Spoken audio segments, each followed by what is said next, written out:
আজ 30 বছরে যে নবীর কথা মনে পড়ে নাই, 60 বছর বয়স এখনো বিড়ি সিগারেট খান মিয়া, কেমনে নবীজির সামনে দাঁড়াইবেন? এই উম্মত, এই মুসলমান, আল্লাহরে সাক্ষী রেখে আজকে রাতে ঘুমাইবার আগে একবার ভাইবেন, একবার ভাইবেন, একবার। 60 বছর বয়সেও বিড়ি সিগারেট ছাড়তে পারেন নাই, 60 বছর বয়সেও গালি দেওয়া বন্ধ করতে পারেন নাই, 60 বছর বয়সেও চা দোকানে নাচ গান বেড়ি দেখার অভ্যাস ছাড়তে পারেন নাই, 60 বছর বয়সেও সুদের টাকা নিচ্ছেন, কিস্তিতে টাকা নিতেছেন। আরে হারামখোর, কেমনে নবীর সামনে দাঁড়াইবা? কেমনে দাঁড়াইবা বাপ? ওই চাচা,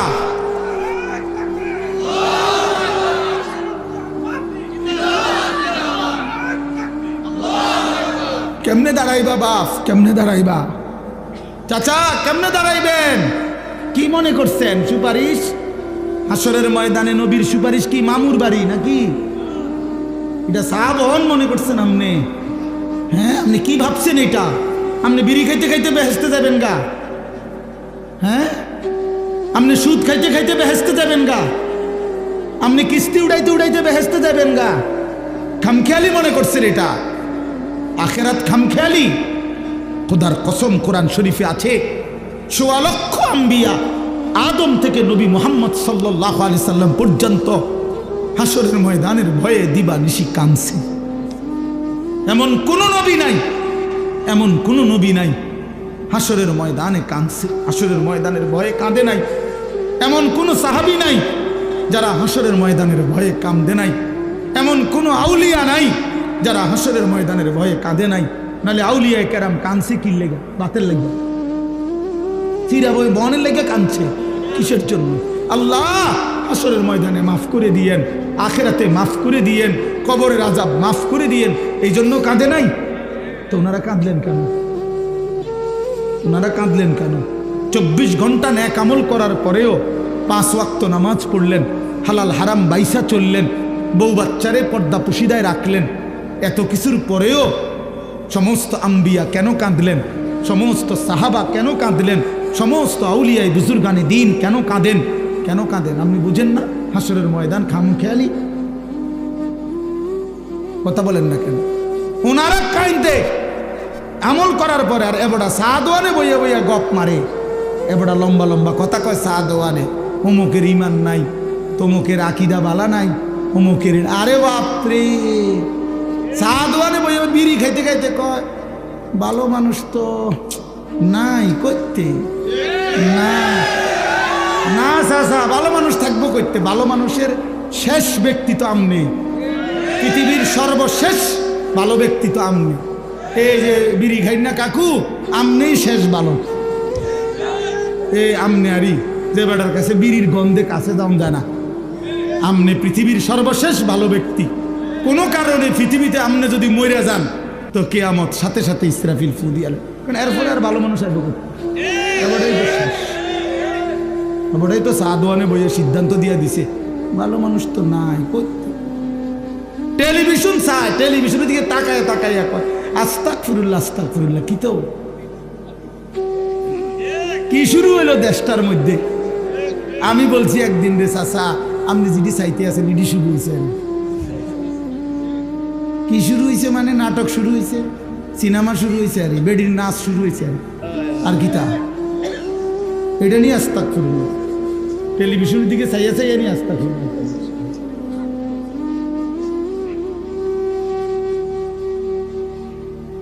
আস্তাগফিরুল্লাহ আস্তাগফিরুল্লাহ। কথা শেষ। আমার বলার উদ্দেশ্য হলো, আমি আপনাদের কাছে এতটুকুই বুঝাইতে চাইছি। আমার বাপ আপনাদের সামনে আমার মজার মূল বক্তব্য এটাই, ভাবতে শিখেন। কবর ভুলে গেলে হবে না, পাশ কাটলে হবে না। আপনি পাশ কাটতে যাইতে পারতেন না, এনে যাইতে হবে এটার ভিতরে, ঠিক কি না বলেন না কেন? আরে নওজোয়ান বলো না? তাইলে বন্ধু আমার বাপ, তুমি যেমন পড়ালেখা করছো আমিও পড়ালেখা করছি। আমি জেনারেল লাইনেও পূর্ণ পড়ছি, মাদ্রাসার লাইনেও পুরা পড়ালেখা করছি। এই জন্য বন্ধু, আমি সায়েন্স পড়ছি, আমি কুমিল্লা ভিক্টোরিয়া কলেজ থেকে মাস্টার্স পাস করছি, আমি বিজ্ঞান বিভাগ থেকে এসএসসি পাস করছি। দাখিল অতএব তুমি আমারে অনুরোধ করছি, নওজোয়ান তুমি ভুল করো না, তুমি ভুল করো না। শুধু বাত মাসের হিসাব মিলাইলে হতো না, শুধু একটা চাকরি, একটা ব্যবসা, একটা বিয়া, একটা বিল্ডিং, একটা বিদেশ, বন্ধু আমার একটা মোটরসাইকেল, এতটুকুর হিসাব মিলাইলে হবে না দোস্ত। আমরা মুসলমান, আমাদের আখেরাত আছে, আমাদের কবর আছে। আর আপনারা যারা বাবা আছেন, অভিভাবক, আপনাদের কাছে অনুরোধ, আপনি এই সংসারের দিকে তাকাইয়া দেখছেন, বিল্ডিং করছেন, সোফা বানাইছেন, খাট বানাইছেন, আমার বাপ এতটুকু হিসাব মিলাইয়া মুসলমান কবরে গেলে হবে না। আমার জিফুতের লেগে খাট সংসারে সব করে দিয়ে আইছি, কি করে দিয়ে আসছে? এই সোফা টোফা এডি 20 বছর পরে দেখবেন আপনি আইলে কিচ্ছু নাই। 20 বছরের মাথাত কবর থেকে আইসা যদি দেখেন আমনের বানানো ফার্নিচার, একটা বদনাও, একটা লোডা ঘরের মধ্যে নাই, সব ফালাই দিছে। এগুলো আর এখন চলে না। জিঙ্গাইলে কইব, দাদা ঠিক আছে আপনি বানাইছেন যত্ন করে, কিন্তু ওই মডেল এগুলো এখন আর চলে না, এগুলো আমরা ফেলে দিছি আরো 5-7 বছর আগে। যদি আপনি আইবেন জানতাম কবর থেকে, তাহলে না ওই টাঙ্গায় রাখতেন। কথা বুঝছেন? আসলে কি ফেলে দিবে, দুনিয়া ফেলে দেয়, আপনার সন্তানই ফেলে দিবে, আপনার নাতি নাতনি দুনিয়া ফেলে দিবে। অতএব আমাদের জিন্দেগি আখেরাত, আমাদের জিন্দেগি কি বলেন? মোমেনের জীবন আখেরাত, মোমেনের হায়াত আখেরাত, মোমেনের রাত আখেরাত, মোমেনের দিন আখেরাত, মোমেনের হাসি আখেরাত, মোমেনের কান্না আখেরাত, মোমেনের স্বপ্ন আখেরাত, মোমেনের কল্পনা আখেরাত, মোমেনের পরিকল্পনা আখেরাত। অতএব এই আখেরাতের পরিকল্পনাকে সামনে রেখে আমরা আমাদের সামনে মাহে রমজান, এই মাহে রমজানকে সামনে রেখে আর মাত্র 20-21 দিন মাত্র আছে। এই মাহে রমজানকে সামনে রেখে আমি অনুরোধ করছি, দয়া করে প্রত্যেকে ইনশাআল্লাহ, নওজোয়ান ভাই তোমরাও, বাবা বয়স্ক বাবা আপনারাও, পর্দার আড়ালের মা বোন আপনারাও, হাত জোড় করে বলি, আমি আপনাদের ছেলে কারো, আমি আপনাদের কারো ভাই, আপনাদের কারো সন্তান, আপনাদের কারো নাতির বয়সীও হতে পারি আমি আপনাদেরকে অনুরোধ করছি। আর ছেলেরা তোমরা আমার সন্তান, তোমরা আমার ভাই, আমারও তো 15 বছরের সন্তান আছে। অতএব যাদের বয়স 15-16 ধরে নাও তুমি আমার সন্তান। আর এর চাইতে বড় যারা, তুমি আমার ছোট ভাই, আমারও তো ছোট ভাই আছে। আমি চাই না আমার সন্তান নষ্ট হয়ে যাক, আমি চাই না আমার ছোট ভাই বরবাদ হয়ে যাক, আমি চাই না আমার বাপ চাচা দাদা জাহান্নামী হোক। এই আশা নিয়ে আমি অনুরোধ করলাম, মাহে রমজানকে সামনে রেখে চলেন গুনাহ ছেড়ে দেন। নির্দিষ্ট পরিমাণ সময় কোনো বিষয় নেই।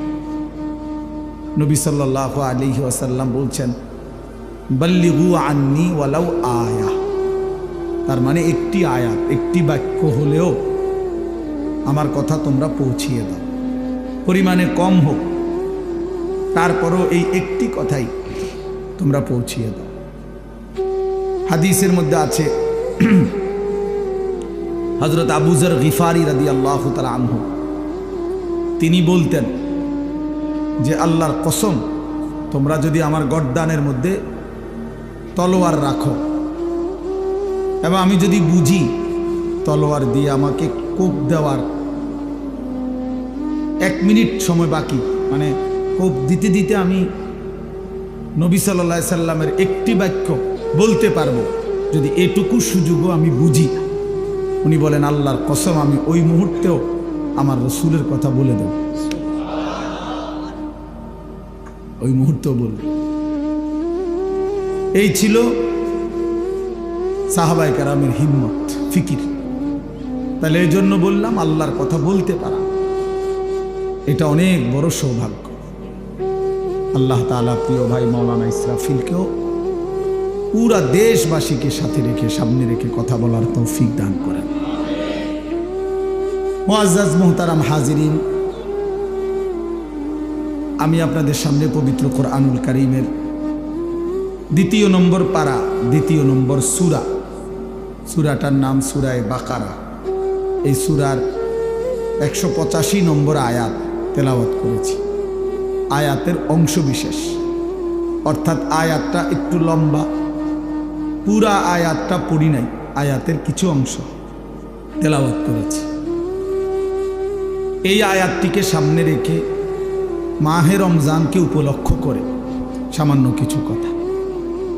কিশোর নওজোয়ান যত ছেলে আছো বাপ, আমার অনুরোধ ভাইয়া, একদম ঘড়ি ধরা অল্প কিছুক্ষণ সময় আমি কথা বলবো ইনশাআল্লাহ, চেষ্টা করব। এই জন্য দয়া করে দোস্ত আমার অনুরোধ, এই হাতে ধরা যে মোবাইলগুলো এগুলো নামায় ফেলো ভাইয়া। কেউ হাতে মোবাইল ধরে রেখে রেকর্ড ভিডিও এটা করা যাবে না, আমি অনুরোধ করলাম, এবং এটা আমার আদেশ। আমার এই কথাটা যদি কারো পছন্দ না হয়, সে উঠে চলে গেলে ভালো, নাহলে আমি ধমক দেব। এরপরে লজ্জা পাইবা ভাইয়া, এরপরে তুমি উঠে যাইতে বাধ্য হইবা। এই জন্য দয়া করে হাতে ধরে মোবাইল যাদের, এটা নামায়া ফেলো, বন্ধ করে ফেলো। কেন? প্রশ্ন হলো কেন? কারণ হলো, বাস্তবিক কথা হলো, সারাক্ষণ মোবাইল ধরে রাখলে দিল জমে না, মানে অন্তরের মধ্যে কথা পৌঁছে না। এমনিতে মোবাইলে উঠে, ঠিক আছে, মোবাইলে জমা হয়, মোবাইলে তো আলহামদুলিল্লাহ প্রচুর ওয়াজ আছে, সবাই, সব বক্তাদের। ও বক্তা ছাড়াও অনেক ব্যক্তিদের অনেক সুন্দর সুন্দর বিভিন্ন বিষয়ভিত্তিক আলোচনা, অনেক কিছু আছে, অভাব নেই। কিন্তু কথা হলো, আমার দিলে কি আছে, আমার জিন্দিগির মধ্যে কি আছে, এটা দেখার বিষয়। এটা একটা গুরুত্বপূর্ণ বিষয়। এই জন্য এটা ইনসাফের সাথে ভাবা উচিত। তো এই জন্য আমার উদ্দেশ্য হলো যে আমি নিজের জন্যই শুনি। প্রত্যেকে যদি এটা ভাবি যে আমি আমার নিজের জন্য কিছু কথা শুনি, তাহলে বরকত হবে। কোরআন আমার জন্য, আমাদের নবী সাল্লাল্লাহু আলাইহি ওয়াসাল্লামের হাদিস আমার জন্য, এটা মনে রাখতে হবে। আমাদেরও বলার দরকার নেই যে আমার জন্য, আমার কবর, আমার আখিরাত, আমার মিজান, আমার ফুলসিরাত, আমার হাসর, আমার মৃত্যু, আমার পরকাল। এই যে এই অনুভূতিটা এতটুকু যদি আমাদের দিলে ঢোকে, তাইলে আমাদের আখিরাত অনেক সুন্দর হবে, আমাদের জিন্দিগির ধারাটাই বদলে যাবে। আমি যদি এটা বুঝি, কবরও আমার, দুনিয়াও আমার, আখিরাতও আমার দুনিয়া আমি বাদ দিতে পারবো না, আমার আখিরাত আমি ভুলে যেতে পারবো না। তো বুদ্ধিমান তো সে দুইটাকে যে মিলায় নেয়। আমার দুনিয়ার প্রয়োজনও পূরণ হোক, আমার আখিরাতের নাজাতের ব্যবস্থাও হোক। আমার বউ বাচ্চার জন্য বাজার দরকার, ঠিক আছে, বাজারও করি। আমার জোহরের নামাজ ফরজ পড়া দরকার, তো সেটাও পড়ে ফেলি। আমার উপার্জন করা দরকার, হয়তো সংসার চলবে কেমনে, তো ঠিক আছে, আমি ব্যবসা উপার্জন হালাল পন্থায় চেষ্টা করি। আবার আখিরাতে বাঁচার জন্য হারাম থেকেও বেঁচে থাকি, এটা সম্ভব। একজন মানুষ যেহেতু দুনিয়াবি অসংখ্য কাজ করতে পারে, তাহলে আখিরাতের এই আমলগুলোও তার জন্য করা সম্ভব। কোরআনুল কারীমের মধ্যে আল্লাহ তাআলা বলেন, ফাআকিম ওয়াজহাকা লিদ-দীনি হানিফা ফিতরাতাল্লাহিল্লাতী ফাতারান নাসা আলাইহা লা তাবদীলা লিখালকিল্লাহ। আল্লাহ তাআলা বলেন, নিজেকে পুরা শতভাগ দ্বীনের উপরে ফিরায় রাখেন, অর্থাৎ 100 পূর্ণ দ্বীনের উপরে নিজের জিন্দিগি, নিজের চেহারা। আরে ভাই, তোমরা পিছনে তাকাচ্ছ কেন? এটা তারা তাদের কাজ করতেছে, তোমাকেও কাজ কি? বাবা কথা বলো না, চাটাই বিছাইতে গিয়ে কথা বলো না, একটা শব্দ করো না, তাহলে তো তোমাদের আওয়াজের কারণে ওদের ধ্যান নষ্ট হয়ে যাবে। আওয়াজ ছাড়া খেদমত করো, কোনো শব্দ ছাড়া স্বেচ্ছাসেবক কাজ করো ভাই। তা এই জন্য বললাম যে দুনিয়া আমারই, আখিরাতও আমার, মিলায় নিলেই হয়, ঘুষায় নিলেই হয়। তো বলতেছিলাম, আল্লাহ তাআলা বলেন, আমি বান্দাকে আমাকে মানার শতভাগ যোগ্যতা দিয়েই আমি আল্লাহ তাআলা তাকে সৃষ্টি করেছি। সৃষ্টিগতভাবেই আমাদের দেহে আল্লাহর সমস্ত হুকুম মানার যোগ্যতা আছে, সমস্ত নিষেধ ছেড়ে দেওয়ার যোগ্যতা আছে। এমন কোন শরীয়তের বিধান নাই যেটা পালন করার যোগ্যতা আমার মধ্যে নাই, অথচ আমাকে পালন করতে বলছে না, এমন হইতে পারে না। এমন হইলে এটা জুলুম। আমার কোমর বাঁকা হয় না, আমি রুকু দেব কিভাবে? আমি নিচের দিকে যাইতে পারি না, আমার হাঁটু ভাঙ্গে না, কোমরও বাঁকা হয় না, আমি সেজদা দেব কেমনে? তাইলে যদি আমার কোমর না ভাঙতো, মানে বাঁকা না হইতো, হাঁটু যদি না বাঁকা হইতো, তারপরেও যদি আমাকে বলতো যে সেজদা দাও, তাইলে না এটা জুলুম? কি বলেন? তাহলে এখন আমাদের কোমর কি বাঁকা হয়, হাঁটু কি বাঁকা হয়? তো তাইলে অসুবিধা কোথায়? অসুবিধা কোথায়? এই জন্য বললাম বাপ, ইনসাফ করে চিন্তা করলে মানুষ যদি বিবেক খাটায়, সামান্যতম ন্যূনতম বিবেক যদি কারো দিল, বিবেক বুদ্ধি বিবেচনা যদি কেউ খাটায়, কাজে লাগায়, তাইলে খোদার কসম সে আল্লাহর নাফরমানি করতে পারে না। এজন্য যত লোক নাফরমান পাপী, ওরা মূলত বিবেকহীন, ওরা বিবেকহীন, ওরা বিবেক শূন্য, ওরা মূলত জন্তু জানোয়ারের জিন্দেগি যাপন করে। যে জীবন আল্লাহর আনুগত্য করে না, খোদার হুকুম মানে না, ওই জীবন জানোয়ারের জীবন। হ্যাঁ, ওইটাই সত্য, এটাই জিন্দেগি। যে জীবন মনের ইচ্ছা মতো চলে, যা মন চায় তা, এটা জানোয়ারের জীবন, এটা কুকুরের জীবন। হ্যাঁ, কোরআন শরীফে আছে, আল্লাহ তাআলা বলছেন ওয়াত্তাবা হাওয়াহু ফামাসালুহু কামাসালিল কালব। সূরা আরাফের মধ্যে আল্লাহ বলে, মনের ইচ্ছা মতো যে চলে, আমার মনে যা চায় তা, কিসের নামাজ, কিসের আল্লাহ, কিসের রাসূল, কিসের কবর আখেরাত, হুজুরদের কথা বাদ দাও, এটা আমার মনে যা চায় তা, আমার যখন যেটা ভাল লাগে এটাই করব। মন চাইলে ঘুমাবো, মন চাইলে সজাগ থাকবো, মন চাইলে হাসে, মন চাইলে কাঁদে। এই যার যখন যা মন চায় তাই করে। আল্লাহর বিধান, রাসূলের বিধান, কোরআনের বিধান যে অনুসরণ করে না, খোদার কসম আল্লাহ বলছে ফামাসালুহু কামাসালিল কালব, তার উদাহরণ আল্লাহ বলেন কুত্তার মতো। কুত্তার মতো, এটা কুত্তা, এটা কুত্তা।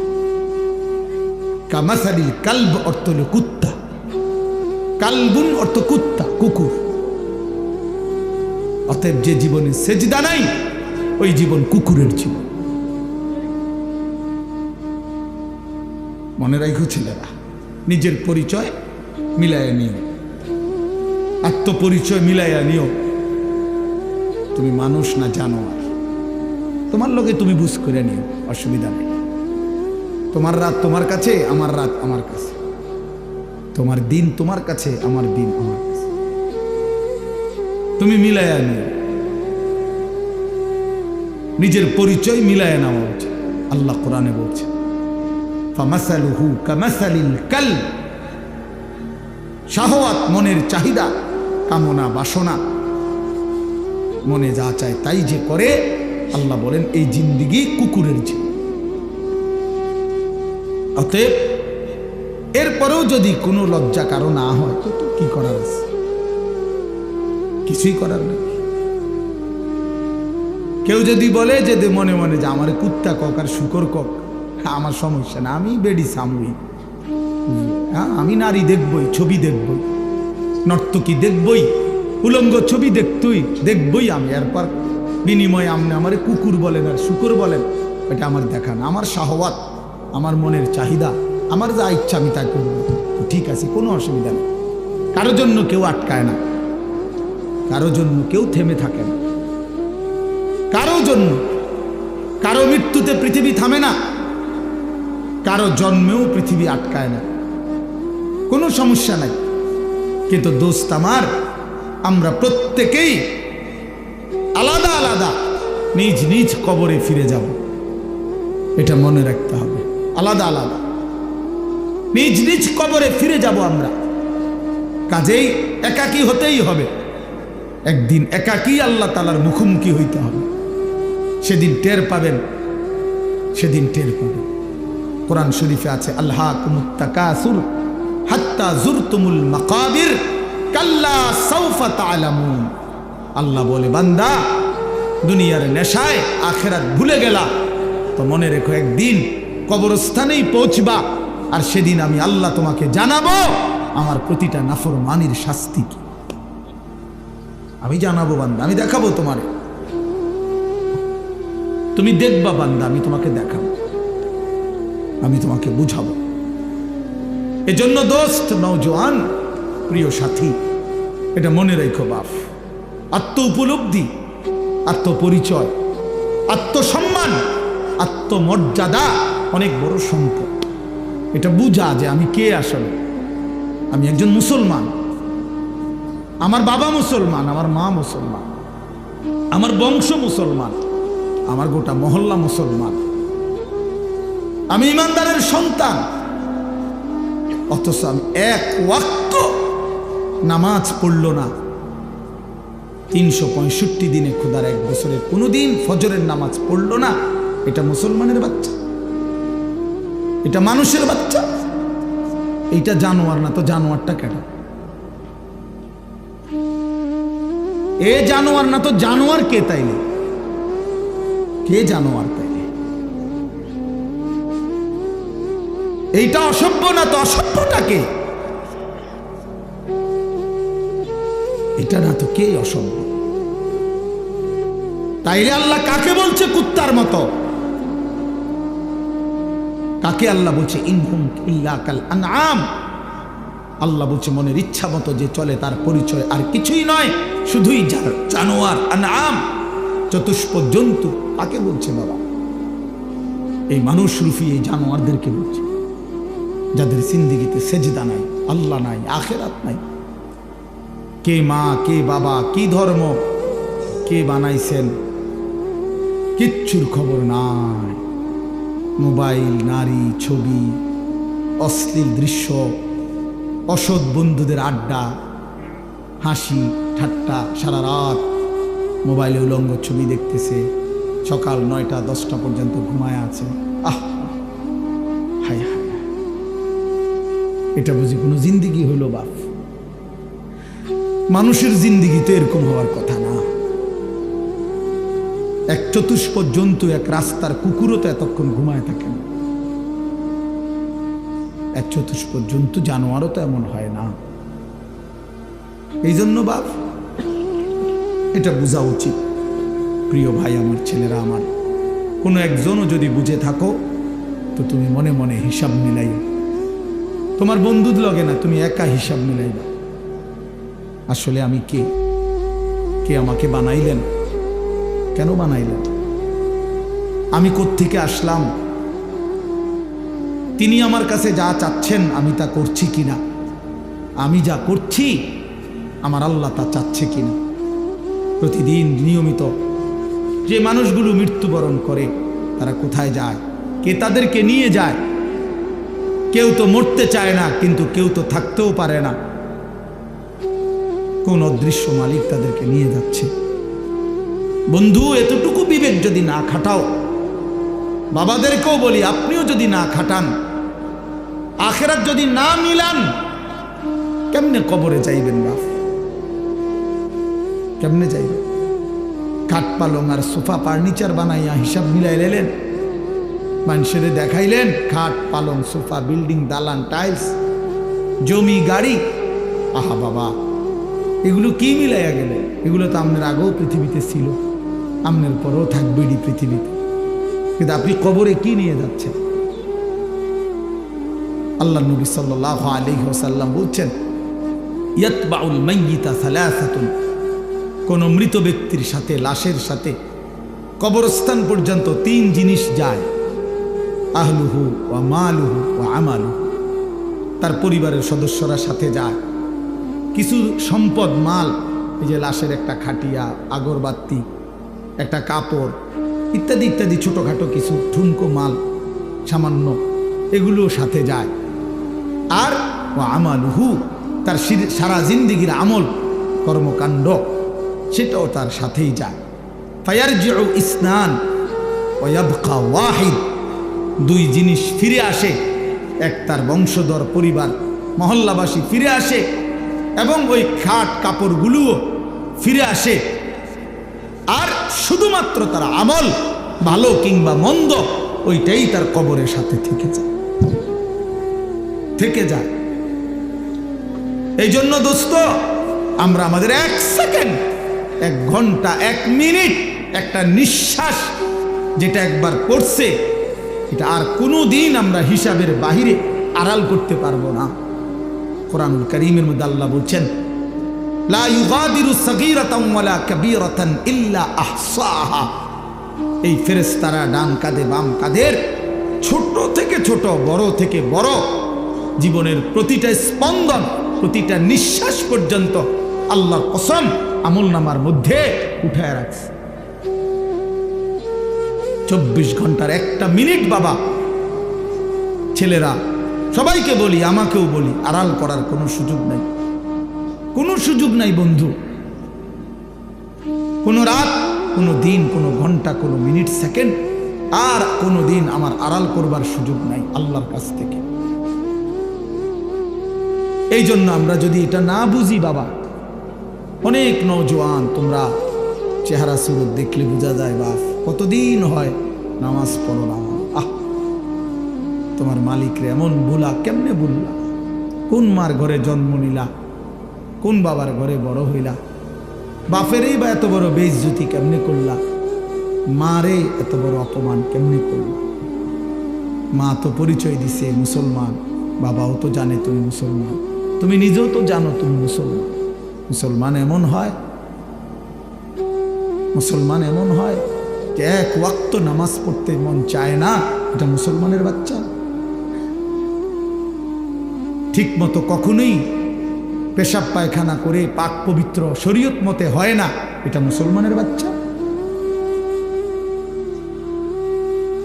24 ঘন্টা নারী ছবি ছাড়া, নাটক সিনেমা ছাড়া, টেলিভিশন সিনেমা ছাড়া, নর্তকী দেখা ছাড়া জীবন যার কাটে না, এটা মুসলমানের সন্তান। মুসলমান এমন হয়। এই জন্য আমার বন্ধু, আমি অনুরোধ করছি প্রত্যেকের কাছে, আমাকেও বলি, আপনাদেরকেও বলি, নওজোয়ান ছেলে তোমাদেরকেও বলি, বা একজন হইলে একজনই মনে রাখো, নিজের হিসাব করো বাপ। ওয়ালতানজুর নাফসুম মা কদ্দামাত লিগাদ। আল্লাহ তাআলা বলছে প্রত্যেকটি প্রাণ, প্রতিটা আত্মা আলাদা হিসাব করো, লক্ষ্য করো আজকের দুনিয়া থেকে আগামীকালকের আখিরাতের জন্য কি পাঠিয়েছো।